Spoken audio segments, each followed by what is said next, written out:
Welcome back to Thailand Chit Chat. Last video we were talking about tax. We answered some of the questions that people had. So if you haven't seen the tax video, how to bring money into Thailand and what your requirements are, please watch that. This video is all about work permits, how the work permit laws have changed in the past.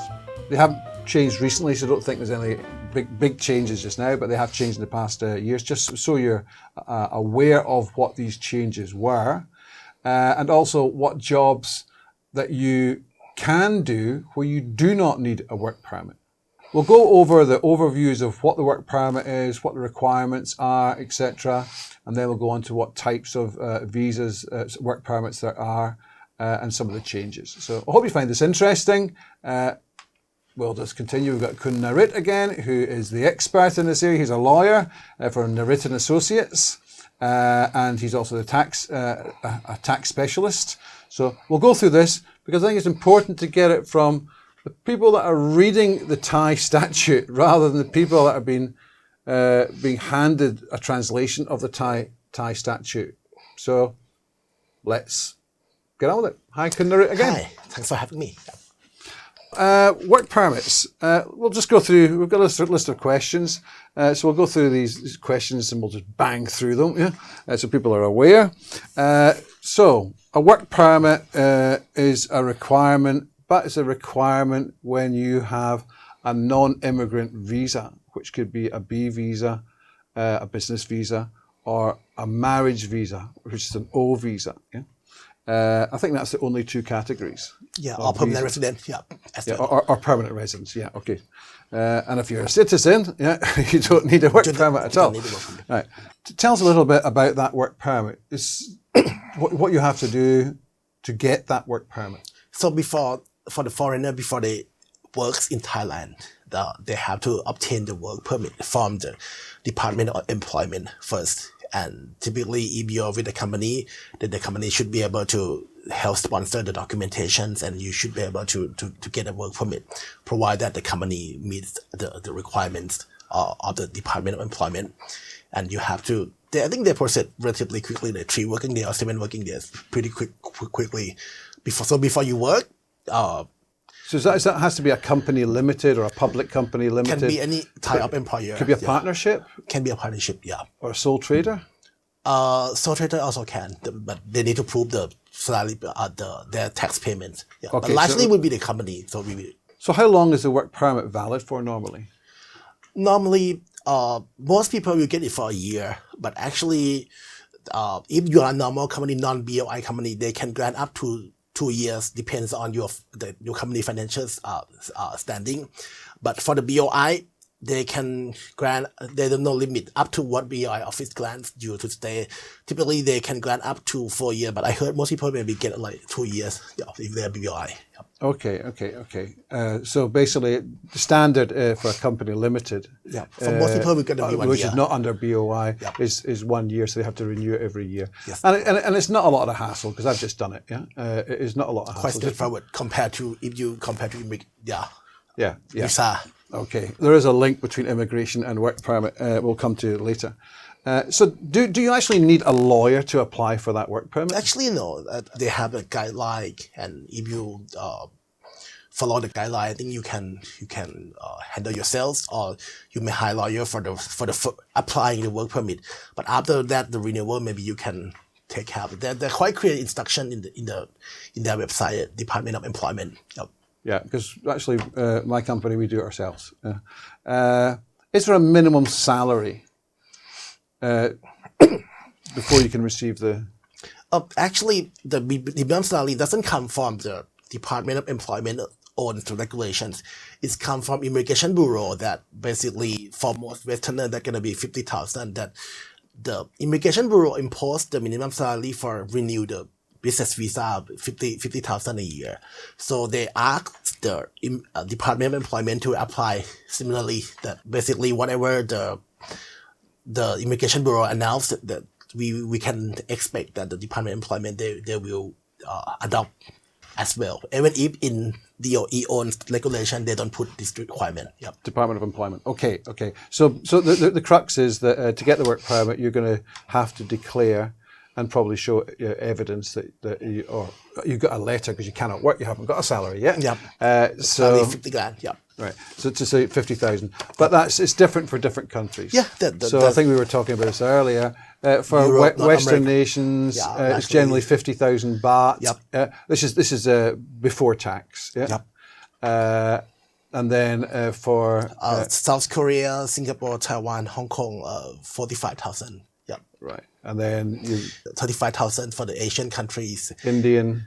Yeah. And Africa, largely 25,000. Africa Right, okay. and Cambodia, Burma, Laos, and Vietnam, 25,000. So we Okay. have 50, 45, 35, and 25. Yep. Right. Okay. So basically, what we're saying is that you declare what your expected salary is going to be and what you've agreed. Now, if your salary changes for some reason, if it goes up, it doesn't matter because that's a minimum. Yeah. Yeah, that's It's a definitely minimum of 50,000. Okay. Right. So that really is fine. Should you carry your work permit on you? In the past, there were sort of questions. Who should be holding that work permit? Some companies would keep the work permit in their office. The employer would say, "I'm keeping your work permit," but then also the work permit is in the employee's name. Who should actually be holding the work permit? In the past, the law say that it need to be kept with the foreign worker, or it need to be kept in the office. But the new system, I think, you don't have to carry the work permit. You can produce the work permit to the official within the reasonable period of time. But because the new system, I think the work permit is issued to the foreign worker, so it should be the foreign worker who carries the work permit, not the company. Or holds it at home. Yep. Yeah. But if the company says, "I insist of keeping the work permit in their office," Yeah, then you need to deal with the company because it's basically this permit is issued to the foreign worker. so legally, the foreign worker should have their own work permit with them. Yep. And the system is, as we can see when our discussion go further, that it's attached to the foreign worker more than the previous system. Yep. Right. So when you finish your job, does the company need to cancel your work permit? The company doesn't need to cancel the work permit, but the company has to report you out in 15 days after you left the office. And your new employer can report you within 15 days as well as here. All right, because in the past you had 7 days to leave the country. Yeah, as soon as they said we're cancelling your work permit. But if you cannot find the new employer, basically I think the similar situation that if they report it's out. 15 days now. Yeah. No, the report out is 15 days, but your immigration law will require that when your reason for your stay ends, you need to leave right away. But the immigration bureau can give you another 7 days. If you cannot find you need to leave in 7 days. Yeah. So you got to. So if someone turns around and says you're fired, yeah, 7 days, Donald yeah. Trump turns around and says you're Yeah. fired, yeah, you've got to be out of the country within 7 days. Yep. And then you go and get your tourist visa, whatever it is, and come back. Come back. Yep. And then look for a job to convert that into Yep. a non-immigrant visa. Yep. All right, but that means you've one stopped and one started. We were talking about citizenship and permanent residence. When you go for that, you have to have continuous periods of stay. Yep. Yeah, that sort of screws that up when that happens. If somebody fires you, whether you're made redundant or whatever, yeah. That means it's broken that cycle. So if, let's say, for example, citizenship, you could have 5 years continuous stay. If in that fourth year you let go of your job, you've got to start again. So you have to wait another 5 years. Yeah. So you got to be aware of that. If your visa stops, whether it's an O visa or a B visa, you've forgotten, it's too late or whatever it is, and it stops. Does that cancel your work permit? Yeah, I think if your visa, because it's a requirement to get work permit, it's to have the proper visa. Yeah. Right. So you couldn't pop out and get or renew yours. Right. Okay. Yeah. So what's the relationship between the work permit and the I think the direct relationship that we're just talking about 7 days mean if you hold a non-immigrant type B visa, but if you hold different type of visa, like you are permanent resident or you are married to the Thai and you hold non-immigrant type O, which stands for other, then you can still stay in the kingdom. So it depends on the visa type of visa you hold. Yeah. Right. So so that work permit. So say they cancel. Can you still hold that work permit? So as we were saying, that the company, maybe the company's holding that work permit, and you were going to go for another job. Yeah. Do you take that work permit to yourself? If, for example, if you can get a new job or you get a second or third job, you can hold that work permit, and then the new employer, you report in that you get a new job. Yeah. All right. So basically, what I'm saying is, just like a passport, you should keep. Yeah, you keep it. Yeah. You keep it. So they don't say, "Oh, we're not giving you it." Yeah. It's actually yours. Yeah. Yep. So they have to give you that. Yep. Right. Okay. On the application process, if you are married to a Thai, how many staff and paid up capital do you have? The paid up capital they reduce from 2 million to 1 million if you marry to the Thai. However, under the regulation of Department of Employment, they don't really specify for Thai worker per one and reduce to 2 Thai worker. However, because it's a practice that they tend to use this ratio, that 2 Thai worker per one foreign worker, if the foreign worker is married to the Thai, even if it's not in their own regulations or in the Immigration Bureau regulation. Yeah. Right, and so you got 1 million. 1 million. So let's say you're capitalized to 3 million. Yeah. Yep. So basically, you've got to, if you take this foreigner on and he's married, yeah, or she's married, Yep. To a Thai, yeah, that means you're going to have 1 million paid up capital, fully paid up capital. Yep. Yeah. Plus two staff. Thai work, yeah. Then you take another person on, yeah, and they're not married. So you've got to have 4 staff, 4 Thai workers, and yep. 2 million paid up. So you're going to have a total of fully paid up capital, Yep. 3 million. Yeah? Yep. And you can get the work permit. Yep. Okay. That work permit that book can be used to get more than one job. So you can have, a foreigner can have 2 jobs or 3 jobs or 4 jobs in one book. Yeah, one book. Yep. Each one of the entries has to have qualify, as we just mentioned. If the new employer, second or third employer or the new employer want to report in, each of them must meet the requirement we just mentioned, like 4 Thai workers and then 2 million. Yeah. Right. So this was one of the confusions I keep hearing. Some people were thinking that because they had the work permit from one company, that means they could work anywhere and get multiple jobs under that. Well, under the book, that's correct. But under the law, each entry within that book, each person they work for has to still qualify. So it's the same as them getting a new book for each job. Yep. Yeah, correct.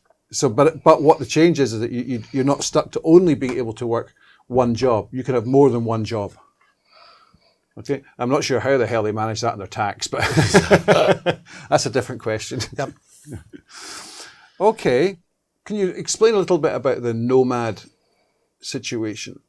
If there's they get their visa as a nomad, but then do they need a work permit? For the digital nomad who sit in and work from Thailand, I think it's still unclear whether they need a work permit or not, because one school of thought, some lawyers says that because they don't actually compete with the Thai workforce. So if you look at the spirit or the purpose of this law, actually they not compete with the Thai workers, so they should not fall under the definition of works. But if you just look purely in the wording of the term works, the second school of thought would say that actually this person has to get a work permit and in order to work in Thailand, work from Thailand. Yeah. Right, but Nomad it's kind of gray right yeah, now. I think especially just now with the different visas and types of visas, it's making it more complicated. Yeah, what you can and cannot do.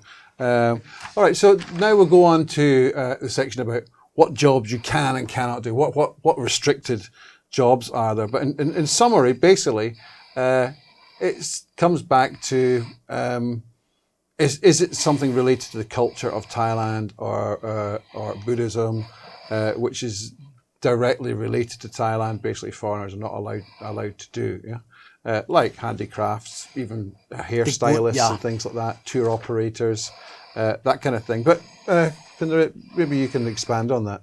Yeah, so basically they have the list that the foreigner cannot do. Even if you try to apply the work permit, then it's strictly prohibited. Like the work related to the wood and also the auctions, tailor, the hairdresser, and also make the textile from the hand and make the mat or basically the Thai instruments, making the Buddhist statue or Thai massage or sales street vendor, basically related to the Thai or the clerk work or secretary or clerk work. Yeah, legal services. Yeah, you mentioned. And accountancy, you're not allowed to either. You're not allowed to be an accountant.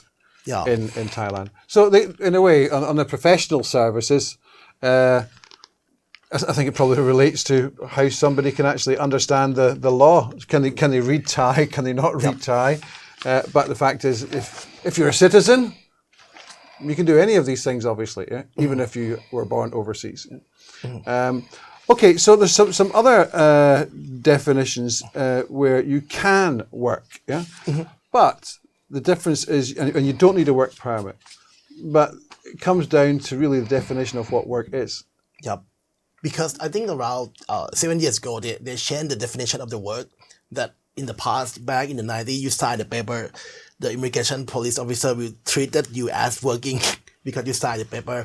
But according to, for the last 7 years, basically they changed the definitions that you have to be the work that obtain the wage. So basically, anything you do it for free, volunteer work, you don't need a work permit. You volunteer work with a shirt, maybe they give you the food, maybe they give you snacks or water, drink, that not considered work, so you don't need a work permit. So only, including the unpaid internship as well, that it's not considered work anymore, so you don't need a work permit. Yeah. All right, so interns and volunteer work, as long as you're not receiving any financial reward, but it's maybe in kind, is okay. You don't need a work permit. Yeah, if it's just the food, if it's just the drink, if it's just snacks, I think that they treat it as an unpaid volunteer work, and you don't need a work permit. Yeah. Okay. Another thing, a little strategy, and I did this in the past, and we were talking about earlier on with my company. I've had my company since 1996. It was registered. I always kept that, but I also worked for other companies during that period. And what I would do is I would actually have a work permit for my company, and I would work for them as a consultant. Yeah. Now, yes, I ended up working for a company and cancelling my work permit with my company, remaining a director. Yeah. And then I worked for the company under their work permit, right? Which actually caused me a problem because there was a break and I was going for my citizenship. So I had a break in that line. However, it is one strategy where if, for example, when I get made redundant from that job, what I ended up doing, because they sold the company, then I went back and worked for my company. So I always had a work permit facility. Yeah. So there are some benefits of having a company here. But remember, you can only have a company here if it's operational. Yeah. You must be able to show that there is money coming through that company. And of course, you still have the same rules of the 1 million, 2 million, paid up number of staff, etc. Okay. I think that's really everything for today. Yeah. I hope you found this useful. I hope it's made things a little bit clear. If you have any questions, please come back to us with these questions and we will try and answer them on the comments. If not, we will try and have a section in the next video at the end of the video covering some of the questions that we get from this video. Thank you very much, Khun Narit, for all your very helpful information. Thank you very much for watching. If you haven't subscribed, please subscribe. Please provide the comments. As you said, we'll get back to you and we'll see you next time. See you later.